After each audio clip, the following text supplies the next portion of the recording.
Hello students, welcome to GPS online English classes. Hope you all are having a good time. Students, we are on lesson number 5 of your textbook. The name of the lesson is My Life as an Indian American. We will continue reading it. हमने इसको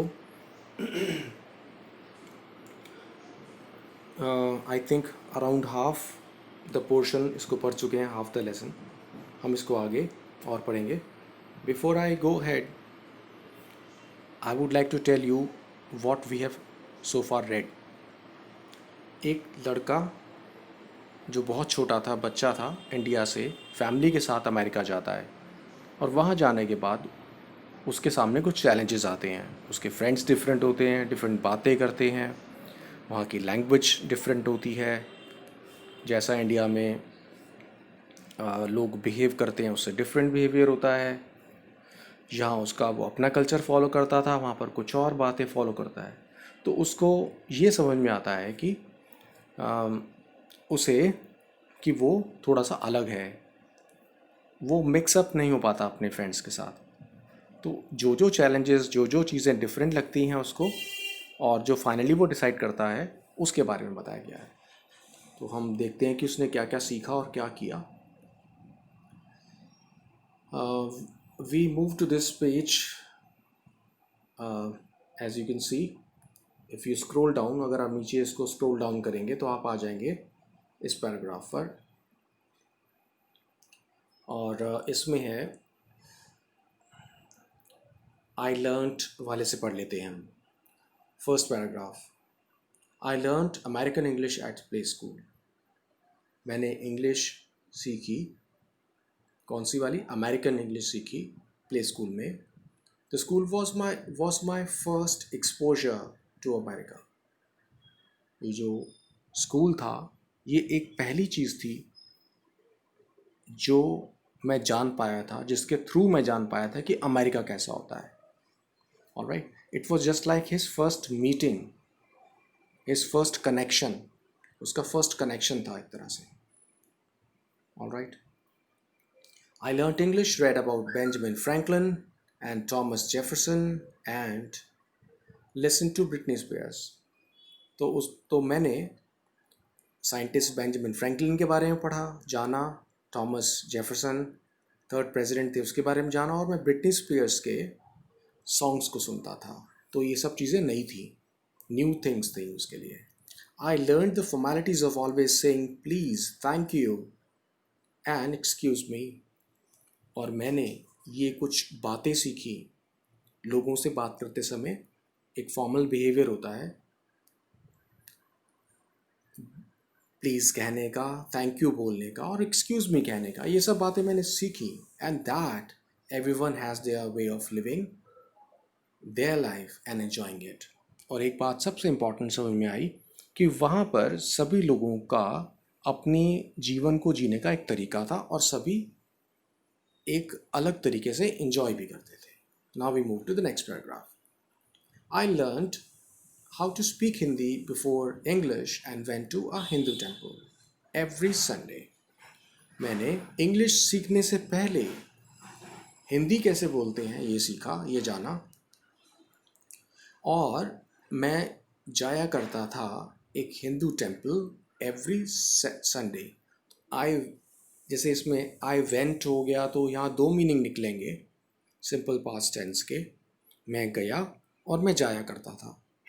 मतलब कोई past में कोई चीज़, कोई हम ऐसा काम जो हम रेगुलरली करते थे उसके लिए भी यूज़ करते हैं. Excuse me. At home, I danced up to Bollywood. I danced to Bollywood tunes and dressed up in traditional clothes for certain occasions. घर में मैं डांस करता था बॉलीवुड ट्यून्स पे, जो गाने हुआ करते थे उन पर, और ड्रेसअप किया करता था, कपड़े पहनता था ट्रेडिशनल, जो मेरी पारंपरिक कपड़े होते थे, अलग अलग अवसरों पर. अलग अवसर का मतलब त्यौहार वगैरह पर. By celebrating the festival of Diwali, Dashara, Durga Puja, and regularly visiting my extended family in India, Diwali festival, Dussehra, Durga Puja और अलग अलग अवसरों पर अपनी फैमिली में जाकर, जो इंडिया में एक्सटेंडेड फैमिली थी, वहाँ पर जा जाकर उसने ये सीख लिया था। क्या? I learn the Indian way of life. उसने सभी त्योहारों को सेलिब्रेट करके उसको ये समझ में आ गया था और वो ये सीख चुका था कि भारतीय जीवन कैसा होता है, and its heritage as known to the USA. और मैं ये जान चुका था कि इसकी वैल्यूज़ क्या है, यहाँ कैसा कल्चर है, किन किन बातों को हम करते हैं सभी लोग इंडिया में, और क्या चीज़ बहुत ज़रूरी है जो हमारे इंडियन होने की पहचान को भी बताता है। और यही सब चीज़ें अमेरिका के लोगों को पता है, यानी कि यूएसए के लोगों को पता है, United states of America. Next paragraph. I also learn, मैंने और सीख लिया या और जाना, that the food my mother packed for lunch, कि जो मेरी मदर मेरे लिए फूड पैक करती थी लंच के लिए, स्मेल्ड ऑफ इंडियन स्पाइसेस, उसमें उस फूड से भारतीय मसालों की स्मेल आती थी, खुशबू आती थी। A smell that strong, a smell too strong for some of my classmates. और वो जो स्मेल थी वो बहुत ज़्यादा स्ट्रॉन्ग थी। स्ट्रॉन्ग का मतलब बहुत तेज़ थी मेरे कुछ क्लासमेट्स के लिए। कि जैसे आप अपना लंच बॉक्स ओपन करते हैं ना, ठीक है, जैसे हम अपना लंच बॉक्स ओपन करते हैं तो एकदम से आप देखते होंगे कि जो जो बच्चे लाते हैं फूड, उसमें अलग अलग स्पाइसेस की एक अरोमा आता है, उसका फ्रेगरेंस आता है, खुशबू आती है। लेकिन वहाँ के लोग सिंपल फूड खाते हैं, वहाँ ये स्पाइसेस नहीं होते। ये स्पाइसेस हमारी हेल्थ के लिए बहुत बढ़िया है। ठीक है, चलिए आगे चलते हैं। तो उनको स्मेल आती थी उसमें से, क्लासमेट्स को। आई रियलाइज, तो मैंने समझ लिया, मैं जान गया, that in order to effectively communicate, कि सभी बच्चों से ढंग से बात कर पाऊँ, कि मैं उनकी बातों को समझूं, वो मेरी बातों को समझें, और हम एक दूसरे की बातों से जुड़ पाएँ। ठीक है ना। तो इसके लिए क्या किया उसने? आई हैड टू अक्वायर, मुझे अपनाना पड़ा। I had to adopt, ADOPT। Acquire का मतलब अपनाना, हासिल करना, प्राप्त करना। मैंने क्या अक्वायर किया? द अमेरिकन एक्सेंट, कि अमेरिकन लोग एक स्पष्ट, एक बिल्कुल विशेष तरह से बोलते हैं, अमेरिकन एक्सेंट। ओके, उनकी जो अमेरिका में पैदा हुआ है वो एक विशेष प्रकार से वहाँ के लोगों का बोलने का तरीका होता है, शब्दों को बोलने का, वर्ड्स को प्रोनाउंस करने का। ओके, आवाज़ में उतार चढ़ाव, किसको बोलना है ज़्यादा, किसको नहीं बोलना है, ये सब हम सीख जाते हैं, जैसे हम हिंदी में सीखते हैं। ऑलराइट, जैसे मान लीजिए एक पर्सन अगर आता है साउथ इंडिया से, और वो अगर हिंदी बोलना चाहता है, तो उसकी साउथ इंडिया वाली लैंग्वेज, जो उसकी अपनी भाषा है, अपनी बोली है, उसका असर हिंदी बोलते वक्त हमें सुनाई देगा, क्योंकि उसका एक्सेंट वहाँ पर दूसरा एक्सेंट है, उसकी साउथ इंडियन भाषा का है, हिंदी का एक्सेंट नहीं है, तो वो अलग होगा। ऐसे ही अगर जब हम अमेरिका में जाएंगे या वो बच्चा गया, तो उसका एक्सेंट वैसा नहीं था जैसे सभी का, जो लोग वहाँ पैदा हुए थे उन जैसा था। ठीक है, तो इसलिए उसको वो सीखना पड़ा। देखिए कितनी मेहनत करनी पड़ी उस बच्चे को, बहुत मुश्किल होता है।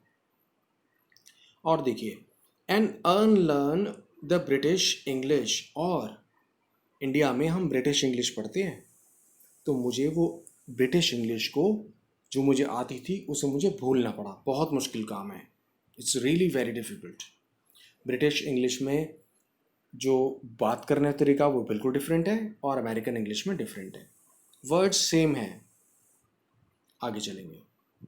Rule, British English rules we were taught in India, तो उसको वो सब बातें भूलनी पड़ी अमेरिकन एक्सेंट सीखने के लिए, अमेरिकन इंग्लिश सीखने के लिए, जो रूल्स हमको इंडिया में सिखाए गए थे। Next line. As I grew up, जैसे जैसे मैं बड़ा हुआ, and went to a secondary school, और एक स्कूल गया, आई रियलाइज्ड, मुझे ये समझ में आ गया, दैट बीइंग अ वेजिटेरियन, कि एक वेजिटेरियन होने का क्या मतलब है। क्योंकि वो वहाँ पर तो नॉन वेजिटेरियन फूड ही चलता है generally. It meant that I could rarely buy school lunches, कि मैं शायद ही स्कूल में कोई लंच खरीद सकता था. ये वाली बात समझ में आई.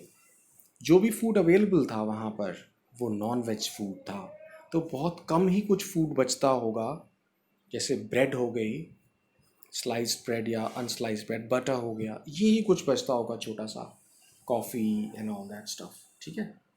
और या फिर हम कह सकते हैं पोटैटो चिप्स, ये सब चीज़ें जिसे आप फिंगर चिप्स बोलते हैं, बहुत कम था उसके पास खरीदने के लिए. तो बहुत चैलेंजेस थे. देखिए आप, आई लर्न दैट हैविंग हैना on my hands was weird.